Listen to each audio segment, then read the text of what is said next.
그걸 처벌 아무리 크게 세게 한다고 해도 다 막을 수는 없지만 일단 최대한 큰 처벌해야 된다 생각을 하고.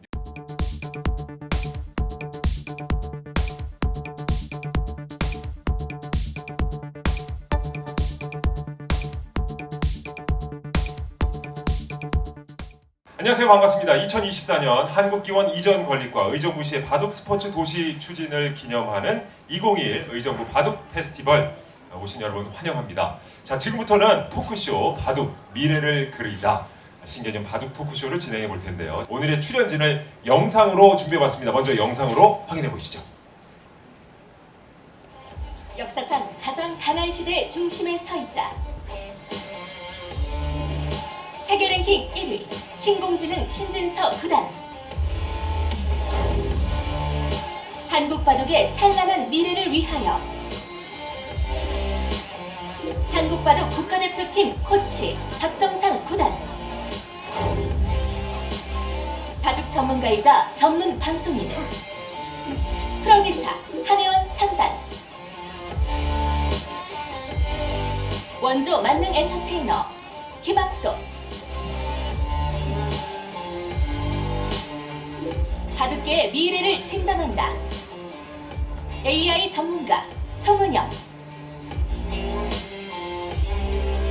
바둑을 사랑한 남자 칼럼니스트 김태훈. 바둑 전문 기자 정아람. 다시 한번 반갑습니다. 안녕하세요. 네, 안녕하세요, 신진서 구단입니다. 예. 저는 바둑은 구단일지 몰라도 그냥 토크쇼 자리에는 사실 9급이나 될지 모르겠는데 입담도 이제 구단이신 분들과 함께 해서 사실 부담이 굉장히 많은데 잘 해보도록 노력하겠습니다. 네, 저는 급수가 한 18급, 19급 그 정도 되는 것 같아요. 예. 바둑은 잘 두지는 못하는데 그래도 바둑을 사랑하는 바둑의 딸 한혜원의 남편이 되니까 바둑의 사위라고 소개를 해야 돼요. 바둑계의 사위. 네, 바둑계의 사위 김학도 인사드리겠습니다. 반갑습니다. 오늘은 김학돌로 불러주십시오. 김학돌. 예. 김학돌 하니까 실은 워낙에 또 성대모사의 달인이시잖아요. 네, 돌이 하면 이게 또 이돌이 생각나지만 바둑에선 이세돌 계시잖아요. 한번 해주세요. 지금까지 우리는 악수를 하고 살았지만 이제는 묘수를 두면서 살아야 합니다. 오늘 기대해 주십시오, 여러분. 예, 이 자리는 안 계시지만 이세돌 구단 목소리도 확인해 보겠습니다. 그럼 지금부터 2021 의정부 바둑 토크쇼 본격적으로 시작해 보겠습니다. 골프는 한쪽으로만 계속 몸을 움직이는 이상한 운동인데 그 운동이 재미있기 때문에 하는 것이지 자신의 몸을 튼튼하게 만들어줄 거야 라고 치는 사람도 별로 없습니다. 그러니까 우리가 바둑의 마케팅에서 가장 중요하게 생각해야 될 것은 또 4,300년 동안 살아남았던 이 위대한 게임은 가장 역사가 오래됐으며 그 오랜 역사를 가질 수 있었다는 건 가장 재미있는 게임이기 때문입니다. 라고 하는 것들을 더 많이 알려주는 쪽으로 가야지. 저 같은 경우는 이제 바둑 콘텐츠 제작에 있어서 조금 더 다양해질 필요가 있다라는 생각을 하는 것이 이제 예전에 무한도전 이제 흑과 백편에 제가 출연을 한 적이 있었습니다. 기억납니다. 예. 네, 기본적으로 바둑은 집이 많은 팀이 이기는 경기이다라는 것을 거기에 굉장히 잘 녹여냈어요. 그때 실제로 그 무한도전 흑과 백편을 보고 저에게 굉장히 많은 분들이 바둑을 배우고 싶다라고 연락이 오는 모습을 보면서 바둑 기술 이런 것들에 대해서 알리지 않더라도 그냥 바둑이 흥미로워 보이는 그 자체만으로도 사람들에게 다가갈 수 있구나라는 것을 많이 느꼈거든요. 그래서 저는 이제 이 게임 산업을 대하는 사람으로서 말씀을 드리면 바둑 인구가 점차 줄다 보니까 게임 이용자도 줄어요. 그래서 그 진입 장벽이 너무 높다 보니까 취미나 여가로 대하는 대중 일반들이 점점 소수가 되어가는 게 아닌가 하는 안타까운 생각이 들고요. 그러기 위해서는 일정 수준의 접점까지 갈 수 있는, 그래서 바둑이라는 것 자체를 인지하게 하는 어떤 컨텐츠라든지 재미와 리워드를 줄 수 있는 그런 접근을 조금 해보는 게 중요하지 않나. 그러려면 기존에 저희가 갖고 있던 고정관념이라든지 어떤 틀이라든지 이런 거를 좀 벗어버리고 좀 새로운 것들을 시도해보는 그런 마인드와 태도가 필요하지 않나. 제가 개인적으로 일본 바둑 역사 매니아거든요. 책으로 많이 기록이 보존되어 있고 굉장히 재미있어요. 예를 들면은 우주류 다케미야 마사키 구단, 폭파 전문가 조치훈 구단, 이런 별명부터 해서 그들의 어떤 스토리 그리고 그들의 승부를 굉장히 이제 깊이 파고들어서 책으로 만든 게 아직까지도 지금 읽어도 재밌거든요. 한국은 좀 그런 면에서 많이 부족함이 있지 않나 하는 생각이 들고요. 서점에 참 많은 바둑 입문서들이 나와 있고요. 바둑 TV에서도 끊임없이 초보자들을 위한 바둑 프로그램들을 만들어요.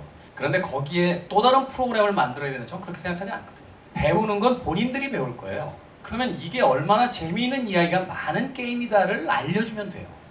알파고와 이세돌 구단의 대결을 빼놓을 수가 없습니다. 저도 어느 정도 충격이었냐면 제가 그 당시에 알파고 중계를 생방송으로 했었는데 3국이 끝났을 때 저는 0대2까지도 이세돌 구단의 3연승일 것이다라고 예상을 해서 그게 3대1간지 실렸던 아주 전문가 같지 않은 전문가였거든요. 근데 이제 거기서 3대0을 당하니까 제가 너무 충격을 크게 받아가지고 다리가 후들거려서 집에 못 가겠더라고요. 거기 2시간 동안 앉아 있었어요. 마음이 진정이 안 돼서. 그때는 정말 충격이었지만 지금은 이제 AI 인공지능은 그대로 발전을 또 해나가고 사람은 사람대로 더 많이 발전하고 있는 것이 아닌가. 이미 체스 챔피언들은요 1997년에 패배했어요. 딥블루에게. 200년 전으로 돌아가 보면요 세상에서 가장 빨리 뛰던 사람이 기차에게 무릎을 꿇었어요. 그것은 과거로부터 진행되어 온 진보이자 발전이지 우리의 패배가 아니에요. 드디어 인간이 바둑의 신을 만난 거예요.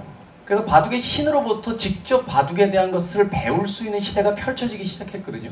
이걸 왜 인간의 패배라고 이야기합니까? 인간은 더 강해질 텐데. 승부를 하다 보면 유혹을 느끼죠. 아, 저기에 정답지가 있고 바둑의 신이 있는데 내가 활용해보면 어떨까라는 유혹이 생기잖아요. 사실 세상 많은 모든 분야의 어뷰징이나 치팅이 없는 거는 없어요. 그것을 활용하는 사람들이 어떻게 제도나 정책적으로, 운영적으로 잘 대응해 나갈 수 있을까를 더 많이 깊이 고민해야 되는 부분이라고 생각합니다. 바둑계의 가장 큰 변화 중에 하나가 이 부정행위 방지라는 게 생겼습니다. 신진 선수가 이제 실제로 대국을 하면 어떤 부분이 좀 미흡하다고 느끼는지. 일단 어려운 질문이셨는데요. 기사들도 그렇고 바둑 팬분들도 가장 접하기 쉬운 게 인터넷 대국인데 인터넷 대국에서 제가 박정환 커제 구단과 두는 것보다 그냥 아무나 대국해서 두는 게 오히려 승률이 더 낮게 나올 수도 있을 정도로 인공지능 치팅에 가장 좀 타격을 받은 게 인터넷 대국이라고 생각을 하는데 프로 기사들끼리 대국을 했을 때 그걸 막는 건 가장 시급한 문제라고 생각을 하는데 막을 방법이 사실 없어요. 그래서 프로 기사들 개인의 문제가 가장 크고요. 그리고 처벌을 최대한 크게 저는 해야 된다는 생각이고요.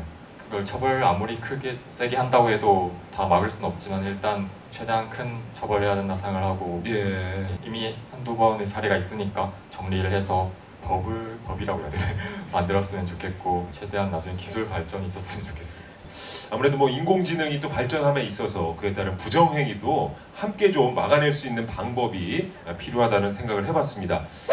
네, 토크쇼의 대미를 장식할 세 번째 파트입니다. 미래 바둑이 나아갈 방향에 대해서 이제 다양한 아이디어를 저희가 한번 들어보고자 합니다.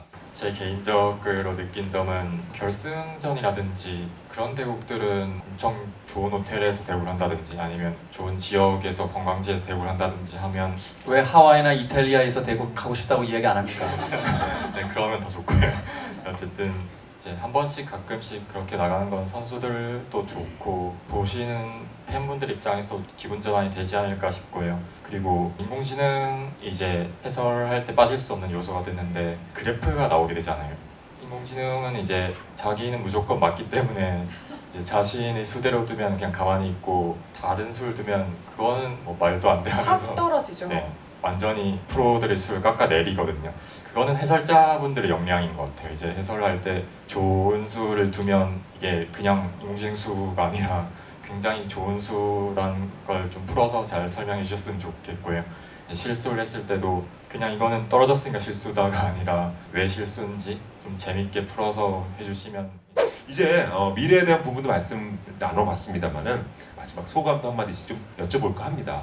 저는 이제 오랜만에 바둑동네 다시 놀러온 기분이라서 오늘 이렇게 수다 떨고 너무 즐거웠고요. 그래서 바둑의 가장 큰 장점은 뭐 한마디로 재밌다라고 요약을 할 수 있을 것 같은데 그렇기 때문에 앞으로 얼마만큼 더 고민하느냐에 따라서 그 아웃풋은 분명히 있을 거라고 생각을 하고 저도 계속 응원하겠습니다. 제일 부탁드리고 싶은 건 이거예요. 최선을 다해서 경기를 해주셨으면 좋겠어요. 그리고 그냥 바둑을 믿었으면 좋겠어요. 바둑은 말씀드린 것처럼 그 오랜 시간을 살아남았잖아요. 이미 바둑이 증명할 수 있는 건 다 증명했다는 생각이 들거든요. 관련자들이 과연 그 다음에 뭘 해야 될 건지에 대한 고민을 그 믿음으로부터 시작을 해줬으면 좋겠다 하는 것이고 앞으로도 계속해서 최선을 다해서 경기해 주시면 그걸 보는 팬의 입장에서 앞으로 더 재밌게 바둑과 함께 할 수 있지 않나 하는 생각이 듭니다. 그 책에서 봤었는데 일본의 유명 작가가 바둑이라는 게 가치가 없다고 생각하면 그건 그냥 무가치이고 근데 또 바둑의 가치를 매기 시작하면 그건 절대 가치라고 얘기했거든요. 저는 이제 평생 바둑의 길을 걸어온 사람으로서 바둑이 절대 가치라고 믿으면서 꾸준하게 제가 할 수 있는 것을 묵묵히 해 나가겠습니다. 그러면서 바둑 팬분들께 좀 즐거움을 드릴 수 있도록 우리가 성적을 내서 선수들이 세계대 우승할 수 있도록 노력을 할 테고요. 의정부시와 한국기원이 함께하는 앞으로의 바둑계의 미래에 대해서도 좀 가슴 떨리는 마음으로 꾸준히 지켜보겠습니다. 앞으로 이제 제가 걸어가야 될 길은 최선의 바둑, 제일 재밌는 바둑을 보여드리는 게 제 목표고 앞으로 의정부 바둑 전용 경기장에서 그런 제 바둑 인생을 걸어가도록 하겠습니다. 아마 많은 분들에게도 이렇게 긍정적인 이 바둑에 대한 재미난 스토리가 전달이 됐으면 하는 바람입니다.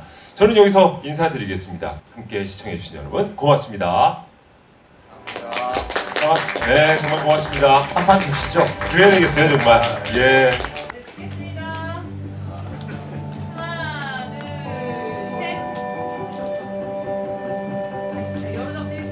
땡겨서도 찍어주세요. 땡겨서.